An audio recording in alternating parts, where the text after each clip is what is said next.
Alexandre, bonjour. Bonjour Sam. Merci de nous rejoindre pour cette nouvelle semaine de cas par cas.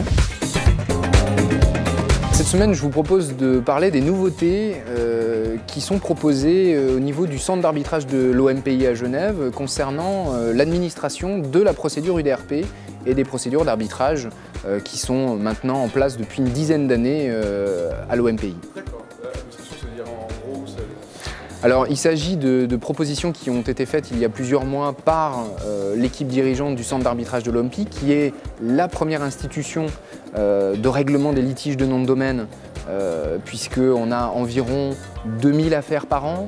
On compte à peu près 280-300 experts et d'ores et déjà, depuis 10 ans, on peut compter plus de 25 000 noms de domaine qui ont fait l'objet d'une décision sous l'égide de l'OMPI. Donc c'est manifestement un mode de règlement tout à fait adapté à la problématique du cybersquatting.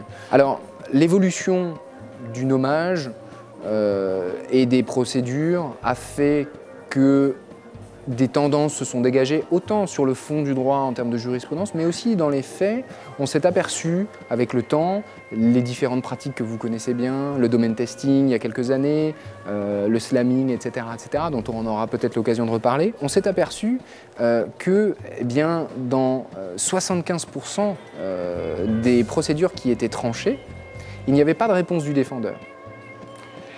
Et on s'est également aperçu que 25% des procédures engagées à l'OMPI étaient soldées par un accord transactionnel, c'est-à-dire une décision d'accord amiable entre les parties avant décision. Face à ces deux constats, l'OMPI et les différents experts, les différentes personnes qui sont, on va dire, intéressées par cette problématique, ont proposé deux amendements à la charte UDRP qui est mise en place sous l'égide de l'ICANN.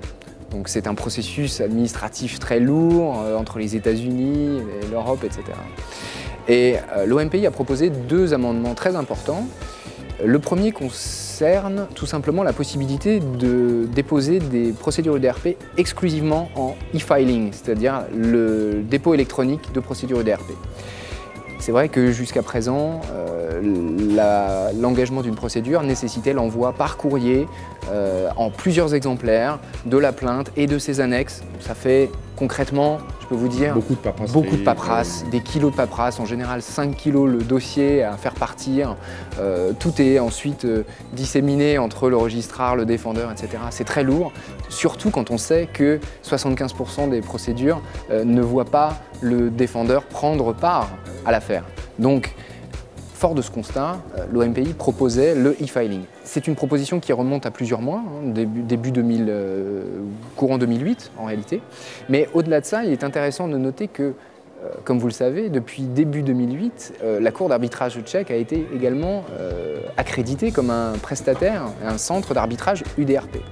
Et si cette Cour tchèque a obtenu cet accord de l'ICANN, c'est justement parce qu'elle proposait une procédure exclusivement en ligne qui est en place. Donc l'OMPI a voulu aussi réagir par rapport à cette proposition et donc a proposé ce e-filing. Et s'en est suivi un processus administratif dont on ne va pas parler aujourd'hui, qui est très lourd, pour que finalement à Séoul, le 30 octobre 2009, lors de sa dernière, oui j'ai vu que vous y étiez attentif, lors de sa dernière réunion, l'ICANN a décidé dans sa résolution 1.5 de valider les propositions faites par l'OMPI. Donc, dans les toutes prochaines semaines, vraisemblablement début 2010, il sera possible d'engager des UDRP exclusivement en e-filing, ce qui va pour les demandeurs, les titulaires de marque, faciliter considérablement et alléger les frais aussi d'engagement et de défense de ses droits. Donc c'est l'enseignement à tirer, c'est surtout ça. En plus c'est vert. Et en plus, on est vraiment dans cette tendance écolo. Moins d'arbres, exactement. Moins de papier. Ouais, tout à fait.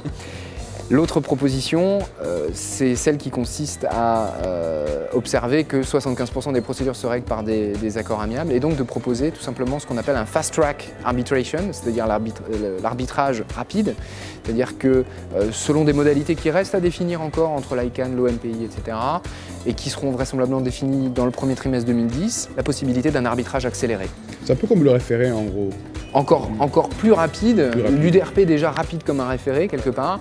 Là, on est encore dans le plus rapide, c'est presque de l'heure à heure, entre guillemets. Alors, disons que schématiquement, ce qu'il est envisagé de réformer dans la procédure, c'est tout simplement, au moment de l'engagement de la procédure, de faire une procédure allégée, donc un résumé, une synthèse des arguments, et de notifier le défendeur bien des arguments qui sont opposés au droit qu'il a enregistré, au nom de domaine qu'il a enregistré, et de lui demander s'il souhaite prendre part, s'il souhaite opposer des arguments.